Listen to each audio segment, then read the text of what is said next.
Sehingga kita di beberapa surat atau di surat Isra tepatnya itu kita diistilahkan dzurriyyatan hamalna ma'anu. Sehingga kita ini punya dua status, Bani Adam dan Bani Nuh. Kenapa demikian? Dzurriyyatu Adam pernah ingkorodu, yaitu ketika kena tufan itu habis semua kecuali orang 80 yang ikut perahunya Nabi Nuh. Sehingga generasi setelah itu disebut Allah dzurriyyatan hamalna ma'anu. Mulanya sampai semua ini keren karena turunannya Nabi Nuh. Tapi ojo nyanyi habaib gak level. Awal ma te kawintane perkara nazala kang tumrun apa mafil atimati ing dalam masalah pakanan di Makkah ing dalam Makkah iku kulla ajidu fi ma uhiya ilayya muharraman. Wa bil Madinah ing dalam Madinah innama harrama alaikum maitah. Ini ku ayat innama harrama alaikum maitah. Terus kula terangaken iki penting sekali sing kedah jenengan pahami. Jadi ulama itu bisa berdebat tentang awaluma nazala. Napa awaluma nazala? Tapi kita tidak penting ikuti debat itu khasnya ulama. Tapi sebetulnya ada solusi. Solusinya itu mirip seperti awaluman amanah, mirip awaluman apa? Amanah. Sekarang jenengan angen-angen nggih. Nabi ketika dapat wahyu pertama, saya ulang lagi ya, Nabi ketika dapat wahyu pertama, itu kan semua tarikh sepakat. Pertama sing dikandani Kanjeng Nabi Khadijah. Sinten? Sayyidah Khadijah. Pertama beliau komunikasi, beliau manja sebagai seorang suami sampai ngendikan dathiruni zamiluni. Seperti yang saya terangkan kemarin, domir jamak itu karena Khadijah bismil ahli, makanya pakai mukhotob jamak apa? Mudzakkar. Harusnya kan zamilini. Kalau pakai standar apa? Nahwu mukhotobah mufrodah. Tapi ini pakai apa? Zamiluni. Berarti pakai apa? Domir jamak mukhotob bismil ahli karena Khadijah bernama ahl itu keluarga. Setelah Nabi curhat itu, jawab Khadijah malah ini yang saya tunggu. Karena Sayyidah Khadijah itu tahu suaminya itu calon Nabi itu mulai nikah. Yaitu beliau nikah umur 40 tahun, Nabi umur 25 tahun. Tapi Khadijah tahu betul kalau ini calon Nabi, karena beliau pernah mengutus Maisarah untuk nderekno tindake Kanjeng Nabi. Maisarah itu nama lelaki. Sehingga mukjizatnya Nabi sudah kelihatan. Kalau boleh dibahasakan mukjizatnya Nabi sudah apa? Lalu ketika pertama diceritani Nabi ketemu malaikat di Gua Hira, normalnya awaluman amanah itu Khadijah.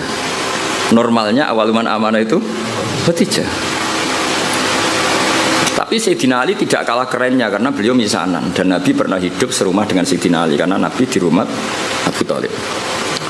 Abu Bakar juga gak kalah kerennya karena teman dekatnya Kanjeng Nabi, Sohib. Zaid bin Harisah itu juga gak kalah dekatnya karena Zaid ini cah dalemnya Khadijah sing derekno Kanjeng Nabi.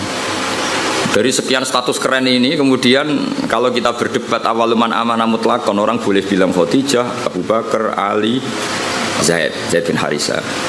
Sehingga di bab berjanji itu pakai jalan tengah. Awaluman amanah minar rijal Abu Bakar, wa minan nisa Khadijah, wa minas sibyan Ali, dan wa minal mawali Zaid. Nah, itu kompromi. Apa?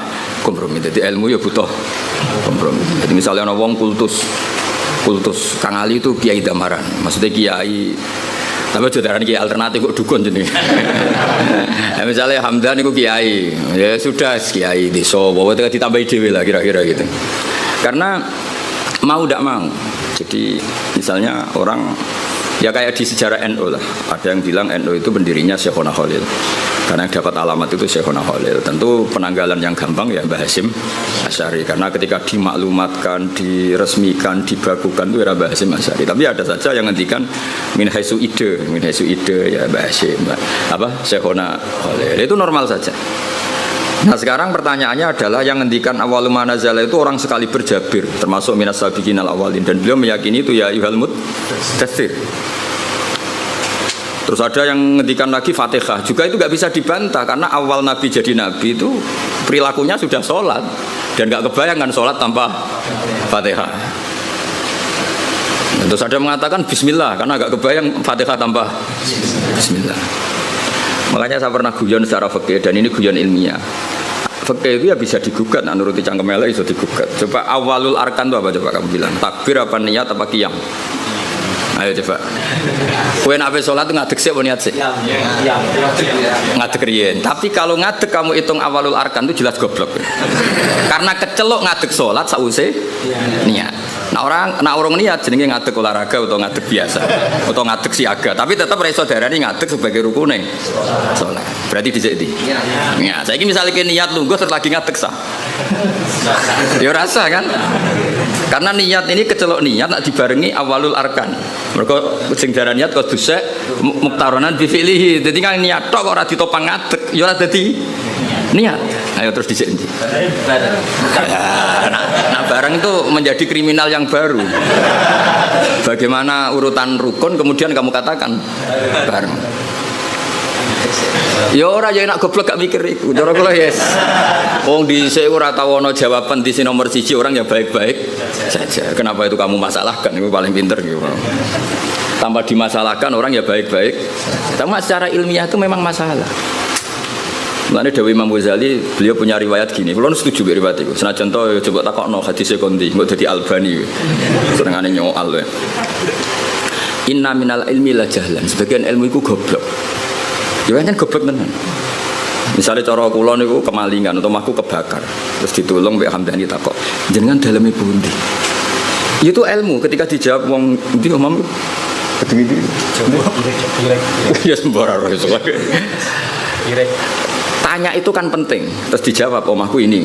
Itu ilmu apa enggak? Ilmu tapi goblok, wae kebakaran kok takok alamat.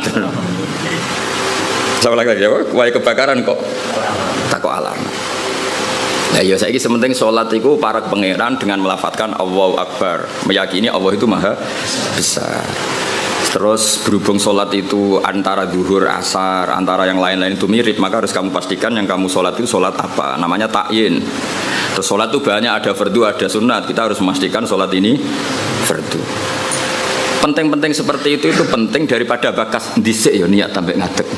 Kira-kira kowe sholat terus gemerjet, Gusti rukunnya dia budi ge niat mbek ngadeg. Iku salate wong kurang penggawean to kira-kira. Lha iku inna minal ilmi la jahlan. Sebagian ilmu dadi goblok. Jadi malane apa ya ilmu itu ya harus ada prioritas. Kula terusaken gitu. Sehingga saya setuju model Said Muhammad seperti ini. Jadi awaliyah itu pasti nisbiyah. Nisbiyah itu ya subjektif atau relevan. Misalnya saya beri contoh. Semua ulama kalau ditanya spontan, pertama yang jadi nabi siapa? Pasti jawabannya Nabi Nuh. Itu hampir semua ulama, enggak janjian. Asal dia ulama mesti jawabnya Nabi Nuh. Ya mesti orang yang bantah kok mboten Adam. Karena spontannya ulama itu mesti ngikuti Quran. Enggak ada surat Adam, yang ada surat Nuh. Nah, kenapa surat Nuh? Karena ini sudah keren. Jadi Rasul sudah memenuhi standar Rasul. Ono umate, ono sing musuhi, ono sing nganut, seru. Ya sekarang kalau tadi kiai, ono sing ngaji, ono sing turu, ono sing ora paham gayane paham, macam, ono sing ora paham malah mikir wong liya macam-macam. Itu kan seru. Memenuhi kriteria jadi kiai. Nabi Adam ya nabi, tapi terus ditakoki terus nabeni sapa? Wong ning swarga. Ada gugatan yang kita ini menjadi kalah. Terus nabeni sapa? Wong ning swarga. Terus ya Nabi sausé turun ning bumi lha iya mbek anak-anake, sanggepe bina anake. Sehingga meskipun kita yakin Nabi Adam itu nabi, tapi ulama spontannya pasti bilang no, spontannya. Makanya terus akhirnya ulama tengah-tengah. Awwalun nabiyyin Adam wa awwalu rasulin ba'atsahu wa iku no. Lah itu jadi kompromi napa? Kompromi. Paham ya? Jadi akhirnya wow. Misalnya wow kiase wow. Dong nih ya. Nah itu ya kira-kira gitu. Jadi kalau ada polemik awaluman amanah ya tahmilannya proporsinya seperti ini, paham ya? Kalau ada apa polemik awaluman azala ya tahmilannya seperti ini. Sehingga kita ini coba jenengan sekarang ini turunannya Nabi siapa? Sekarang jenengan ini wajah-wajah di depan saya ini turunannya Nabi.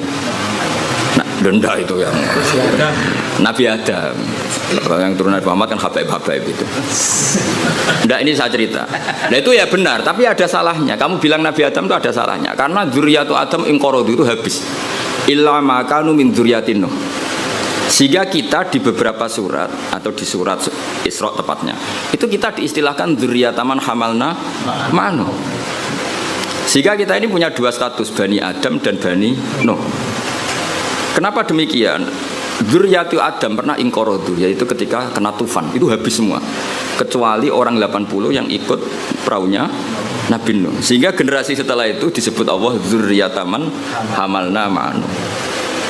Mengenai sampean semua ini keren karena turunannya Nabi Nuh. Tapi ojo nyanyi habaib gak level itu turun. Cuma ini cerita. Nah itu ya sah, kita dikatakan dzurriyyahnya Adam ya sah. Dikatakan dzurriyyatun Nuh ya sah karena dzurriyyatu Adam pernah habis kecuali yang 80 ya jari ini 80 aku ya ora tau ngecek. Wah ini riwayat itu jenenge apa? 80. Ngopo takono. Mosok tenan Gus. Ning manifest piye piro iku 80 penumpangnya apa sak krune. Wah malah. Oh cangkem elek ngono. Ora paham kok takok. Lah ya biasanya pesawat kan dihitung ya penumpangnya berapa, awak kabin berapa, pilot berapa. Ngono takokno. 80 itu nit apa itu? Ya kacau. Bapak kalau suwon gitu, jenengan enak ngaji sama saya itu punya adat kamu sendiri itu ingin paham. Mikir orang lain itu yang kedua. Ibda binafsik itu aturannya Rasulullah bukan aturannya Gus Ba. Itu aturan Rasulullah ibda binafsik. Sekarang tuh banyak orang yang kalau ngaji itu ribet mikir orang lain. Itu tidak bagus. Bukan karena saya marah, enggak. Itu etikanya Rasul ibda binafsik summa biman ta'ul. Ya prioritas kamu sendiri itu ingin paham. Apalagi kamu yang luar biasa karena yang menghadiri apa? Majelis. Jadi dulu zaman Nabi gitu. Kalau Nabi ngendikan mesti pengumumannya istan sitin nas. Coba Abu Hurairah, kamu minta manusia itu diam supaya memahami apa yang saya ngendikan. Mereka diam, fokus. Setelah selesai Nabi ngendikan liuballigh syahid minkumul ghaib, yang hadir berkewajiban menyampaikan yang tidak hadir. Tapi kalau yang hadir sendiri tidak fokus kemudian tidak paham, itu produknya terus kayak apa? Paham ya? Jadi ini apa? Supaya clear ya jadi apa? Saya ini santri kadang kata milenial, mungkin ini ngaji main motor, mikir dia paham tau ora. Diamuk iku muhibbin, diamuk ora kotor. Cuma ini saya peringatkan ya, karena ini supaya ngikuti Rasulullah Shallallahu Alaihi Wasallam. Jadi Nabi di semua kebaikan Nabi ngendikan apa ibda binafsi, diri kamu urus sendiri, baru mikir summa biman ta'ul, orang yang kamu rumat. Supaya itu tadi fokus. Saya andaikan dulu ngaji sama Mbah Mun tidak fokus, mungkin ya tidak salim ini. Saya itu kalau dulu ngaji Mbah Mun sekaligus ijazah. Kitab yang mau dibaca Mbah Mun itu tak pelajari dulu. Itu ijazahnya Mbah Mun. Sehingga saya ngaji itu sudah punya bayangan. Misalnya saya baca ya jibu ala kulli mukallafin, misalnya ad-dukhulu kadza wa kadza, ad-dukhulu fil Islam ini. Sehingga saya tinggal ngecek bacaan saya yang saya putuskan tadi malam dengan yang dibaca Mbah Mun itu mirip enggak? Kalau mirip 50% berarti setengah ngalim kan gitu. Lah nak benernya mau 20% berarti goblok gitu. Nak benernya mau 10% goblok banget gitu. Nak keliru 100% ora pati menuso. Mosok goblok kok nganti gitu itu. Tapi nak bener 90% wis ketok santri kan wajar tetap kacek 10% mbek guru. Nak persis malah sawangane kok saingan. Jadi ya semuanya. Sehingga saya itu pede. Ketika saya kecelok orang alim itu pede saya karena saya berkali-kali baca kitab yang saya putuskan itu mirip bacaannya Mbah Mun. Sehingga saya baca kitab di mana-mana itu pede. Wong miripku sampai Mbah Mun itu saingi Hamdani ini kan enteng maksud saya itu. Dan ini sekaligus ijazah. Sekarang enggak, orang ngaji itu blank. Halamane wae ora ro. Halamane wae ora ro, bar dak kok kotak kowe ngaji Gus Pak digo meneh. Terus kok majelis takok, halaman piro iku? Malah kadang ketemu kancane takok, "Saya kei nomor WA." Terus cocokan jenengan tiyang pundi terus kenalan. Iku ape ngaji apa golek kenalan? Iku kelakuane wong ngaji apa kelakuane wong multi level? Kok golek kanan kiri. Sehingga orang-orang alim dulu memang gitu. Makanya dulu ngaji itu korok itu alas syekh, murid yang baca di depan guru. Sehingga saya ketika Mbah Mun ngersakno saya baca itu ya pede. Beberapa kali disuruh cari takbir ya pede, percaya diri karena tadi. Tapi kalau kamu sendiri itu blank itu kosong. Terus kamu kan tidak tahu bacaan kamu benar apa salah. Tapi kalau kamu sudah ajari mengerti. Oh Mbah Mun baca ya jibu, ternyata kamu baca ya jubu. Kan ya kasus ya. Mbah Mun baca lam tarodaman, kamu baca lam tardiman, kan kacau ya. Ini kan gak sambung. Tapi kalau benar semua, kamu kan boleh GR wes ngalim berarti. Bukan gaya, no? Gaya. Jadi jangan sampai kamu ngalami kiai yang seperti cerita-cerita kiai kuno itu. Ada kiai rapati alim ngorek, babun lawang. Muridnya orang sing tahu ngaji kiai liyo, Mbah kalau gada kiai riyen nak maknani walang, Mbah. Babun niku apa? Walang. Protes be santri ini, kalau gak ada makna niku lawang, Mbah. Lah iya, walang sing ning lawang. Mergo isin napa? Lho kula nate krungu dhewe santri maca faman saroko albedota ing anduk. Mergo tulisane ya hamzah nun dal wawu kaf. Kiyaine guyu. Dadi ora ngamuk tapi guyu. Iya dong pancen tulisane anduk. Adal wedot aku endok. Endok ning makna vegan iku anduk. Sing repot bumi dadi bom. Wal ardalan bom. Bareng didelok bumi. Bumi ya. Kasus ini. Di apa ya? Saya mohon lah. Makanya Quran tuh ngendikan inna fi dzalika ladzikra liman kana lahu qalbun aw alqasam'a wa huwa syahid. Jadi syaratnya ngaji itu alqasam'a. Cara Jawa iku ya menteleng ngrungokno. Wa huwa syahid, dia siaga. Syahid itu bersaksi. Jadi ngaji itu syaratnya dua, ngrungokno tenanan terus wa huwa syahid. Dia pikirannya kosong kecuali untuk urusan ngaji. Ya, jadi ini peringatan semua muhibbin saya supaya ngaji itu punya aturan yang digariskan Allah dan Rasul. Meskipun kita tidak akan pernah sempurna, nggak masalah. Tapi kan lumayan karena ingin memenuhi definisi itu. Jangan dari awal ngaji targetnya sowan. Gua ngaji, gua kenalan baik kiai ini ngaji ya ngaji saja, tidak usah. Supaya fair kalau kita ingin. Zaman sahabat juga gitu, tidak semua yang ngaji sowan Rasulullah ya ngaji ya ngaji. Mereka istimewa, bahkan nggak berani sowan Nabi kecuali ditimbali karena takut ganggu. Masyhur itu la tadkhulu buyutan nabi illa ayyudzana lakum. Karena Nabi sekali masuk rumah itu milik istri, milik keluarga, milik cucu. Sehingga Nabi sekali di dalam itu nggak ada yang berani sowan karena sudah milik keluar. Tapi Nabi kalau sudah keluar ke masjid, ke sufah mereka berani matur karena kalau Nabi keluar ke publik berarti milik publik. Itu dulu sudah ada aturannya. Jadi kalau Nabi sekali masuk dalam nggak ada yang berani sowan. La tadkhulu buyutan nabi illa ayyudzana lakum. Kamu jangan masuk dalamnya Nabi kecuali dapat izin. Karena tidak fair kan Nabi di pondok mulang bareng yang dalam lagi ketemu Said Hasan Husain, ketemu Sayyidah Fatimah terus assalamualaikum. Kadang lagi dahar assalamualaikum, bayangkan. Lha aku ora rasane dadi kiai kan, dadi aku berak protes. Ngaji rong jam kesel mulai. Lagi mangan sak puluhan assalamualaikum coba bayangkan. Lah nek kiai ini salisil bal ora pusing. Oke paling jeding. Assalamu. Padahal ngempete pas ngaji wis dimpet. Mlebu dalam lagi paling jeding. Assalamualaikum. Makanya orang itu harus punya etika lah. Aturan supaya jelas. Bukan apa-apa, karena ini sunnah Rasulullah yang menurut saya sangat rasional. Jadi ngenakno lah. Kiainya kalau ngaji di publik ya fokus. Ketika di dalam ya milik keluarga. Jadi keluarga gak komplain karena punya hak, punya Nabi. Ya, publik ya gak komplain karena ya memberikan waktu untuk publik. Ya taruh saja misalnya saya pas ngaji begini kok bojoku kepen blonjo kan orang arah jaluk duit karena ngergani pas kan yo gak fair keluarga sudah membiarkan kita fokus ngaji sementara kita pas sampai keluarga sampai ganggu itu kan gak fair. Itu makanya Quran itu luar biasa. Makanya terusannya ayat walau annahum sabaru hatta takhruja ilaihim lakana khairal lahum. Orang-orang yang sowan Nabi itu harusnya menunggu ketika Nabi keluar ke masjid. Lakana. Jadi walau annahum sabaru, seharusnya mereka itu sabar sampai Nabi yang keluar kepada mereka. Lakana khairul lahum karena Nabi ketika keluar ke masjid ternyata Nabi sudah siap milik publik. Paham ya? Tapi kalau Nabi sudah di dalam, artinya Nabi milik istrinya, milik cucunya, milik keluarga. Dong ya gini, supaya apa ya? Sama-sama enak gitu. Apa? Sama-sama enak dan betapa aturan Islam di luar biasa. Kalau ini tidak saya terangkan, mungkin sama cara berkiai kok disowani angin. Mungkin sing goblok kok malah nyoal. Malah komplain gitu, lucu kan?